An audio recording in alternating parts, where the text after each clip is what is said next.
విశేషంగా సంతోషిస్తారు. వారితో కలిసే ఉంటారు ఆంజనేయ స్వామి వారు. ఆంజనేయ స్వామి వారు ఒక ధర్మ ప్రభువు. వారి యొక్క ధర్మ మార్గం ఏమిటి అంటే సీతాదేవి అలాగే రాముల వారు ఇద్దరు కూడాను అవినాభావ సంబంధం కలిగినటువంటి వారు. జీవ బ్రహ్మలన్నమాట. జీవో బ్రహ్మైవ నాపరహ అని మనకు ఉపనిషత్ సిద్ధాంతం. కాబట్టి వారిద్దరిని వేరుగా చూడరాదు, వేరుగా కోరరాదు.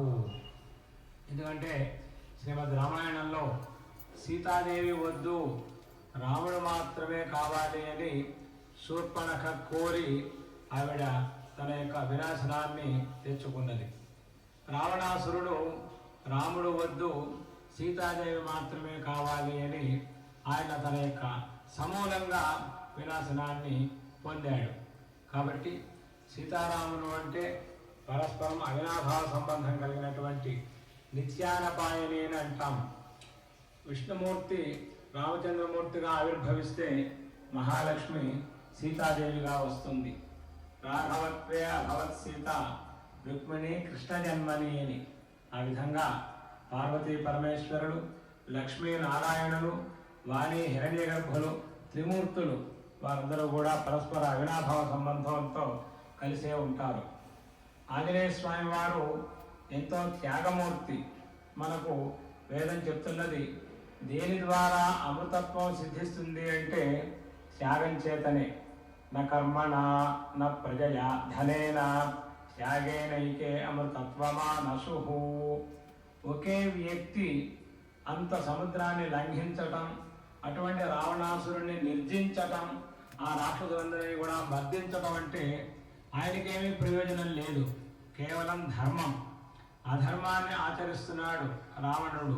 కాబట్టి అధర్మాన్ని ఆచరించవద్దు అని అతనికి హితవు పలకాలి, అందరికీ కూడా చెప్పాలి, మంచి మాటలు చెప్పాలి, ధర్మం కోసం జీవించాలి, ధర్మం కోసం తన యొక్క జీవితాన్ని త్యాగం చేయాలి అని నిరూపించినటువంటి మహాపురుషుడు ఆంజనేయ స్వామి వారు.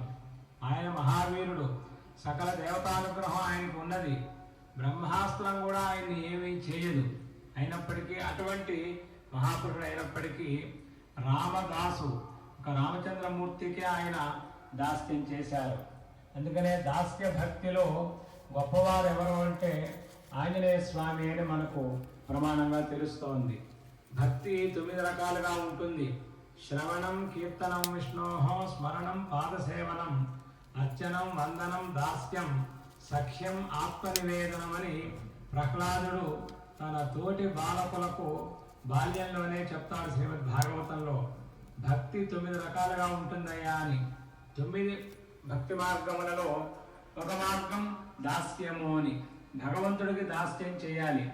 ఒక్కొక్క మార్గంలో ఒక్కొక్కరు ఈ భక్తి మార్గాన్ని, ఒక్కొక్క మార్గాన్ని అనుసరించి కూడాను మోక్షాన్ని పొందారు. ఆ విషయాన్ని కూడా పెద్దలు మనకు చెప్తారు.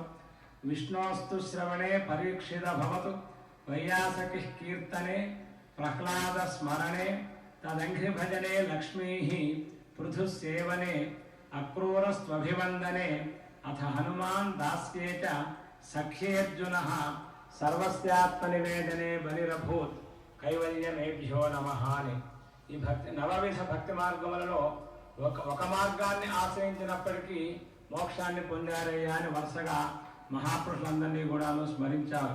కాబట్టి ఇంత పని చేయాలి అంటే ఎంతో త్యాగం చేయాలి. త్యాగేనైకే అమృతత్వ మానసు అని దాన్ని ప్రమాణంగా తీసుకొని ఆంజనేయ స్వామి వారు ధర్మాన్ని ఆచరిస్తూ సీతారాముల యొక్క అవినాభావ సంబంధం అనేటటువంటిది, జీవబ్రహ్మైక్యం అనేటటువంటి దాన్ని నిరూపించి రామరాజ్యాన్ని ఇవాళ మనం ఏదైతే సంకల్పం చెప్పుకుంటున్నామో రామరాజ్యస్య పునర్వ్యవస్థాపనార్థం అని ఒక అద్భుతమైనటువంటి సంకల్పంతో తిరుమల దేవస్థానముల వారు ఈ పారాయణ కార్యక్రమాన్ని నిర్వహిస్తూ ఉన్నారు. ప్రతిరోజు కూడాను ఇటువంటి సంకల్పపూర్వకంగా మనం పారాయణ చేస్తున్నాం. మనం ఏం చెప్తున్నాము అంటే ఈ యొక్క సంకల్పంలో శ్రీ వెంకటేశ్వర స్వామిన సన్నిధౌ ధర్మ విగ్రహస్య శ్రీరామచంద్ర ప్రభో.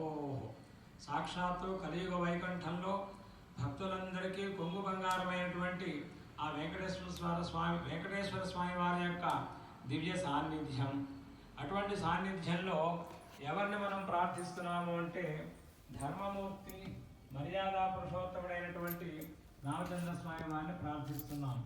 ఆయనే కాదు, ఆయన యొక్క పాదసేవకుడైనటువంటి ఆంజనేయ స్వామి వారిని ప్రార్థిస్తున్నాం.